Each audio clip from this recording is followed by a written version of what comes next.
pinched the bridge of her nose. She dragged the pad of her thumb up, smoothing the deep furrow between her brows, vaguely wondering if she should have gone for the fillers she'd so adamantly refused. I mentioned there are options they could explore. She would rather be roasted like a succulent 42-year-old pig on a spit than suggest poor Bixby have his vocal cords permanently remedied. Bethany sighed dramatically. I'm going to have to take this up the chain. Bethany, a primary school teacher who dressed like an investment banker, was among the worst of Ness's tenants. Not because she had a beagle who howled like a deranged werewolf yet persisted in complaining about the cat upstairs. Not even because she refused to close her windows while maxing out the air conditioning in the summertime. No, Ness hated Bethany because every time she had to go into that apartment to address a usually fabricated issue, her photo would surface, featured in whatever happened to articles, or upvoted on Reddit threads about celebs of yesteryear. There Ness would be, bungling her way through hanging a new door, or her personal favorite, wielding a plunger, an expression of great determination on her sweating face. Ness pulled the phone away from her ear long enough to check the time and confirm that she was definitely going to be late. As she heaved herself to standing and started the circus act of getting changed, a phone edged under the door of the stall.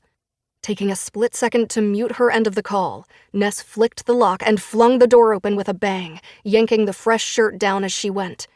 "Are you serious?" she blurted, but the women were already halfway out of the lobby bathroom. She considered trying to catch them, or at least making a report to security, but Bethany's voice rose in pitch to a nasal whine usually associated with teenagers or nearly dead car engines, dragging her attention to the phone in her hand. Back in the bathroom stall, she leaned against the cool metal of the partition and closed her eyes, trying to remain calm. She muttered some choice words for Bethany and the world at large, then unmuted. "Bethany, I am the chain. You're welcome to send another formal letter of complaint if it'll make you feel better. Perhaps I'll send formal notice that I'm vacating instead." Ness inhaled deeply through her nose, the artificial citrus scent of the bathroom tickling her sinuses.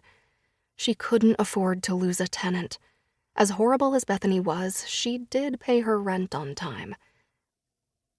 "I have a 2-bedroom unit available in another cat-free house. It's being updated now, or would be once she got home and started the work. Why don't we arrange for you to see it when I'm back in town in a couple of weeks?" Silence. "I would happily match your current rent for the first 6 months," and cry a little bit as she watched her bank balance creep ever lower. "Fine, but you'll also be seeing that complaint." "I would expect nothing less." Ness ended the call and checked the time again. 9:54. Shit. In the blue on the sands lobby, Ness hit the elevator call button repeatedly and with unnecessary but satisfying aggression. The shiny silver doors slid open, revealing an empty car, thank God. She retreated to the back corner, not really believing she'd made it. A full 24 hours later than she'd planned, thanks to a leaking washing machine in one of her rental units, a missed flight, and a tornado warning that temporarily grounded all planes at the Toronto airport. She was here. Was she sure she wanted to be here? For sure. Mostly. Probably.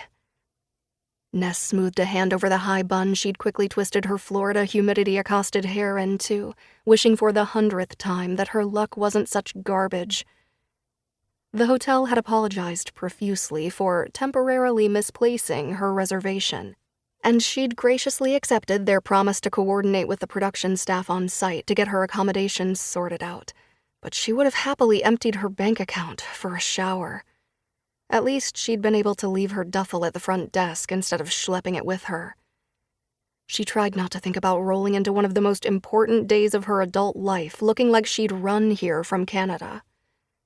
Sure, the others had seen her at her less than best, but that was nearly 20 years ago, when she'd had the dewy skin and pep of a well-hydrated 22-year-old.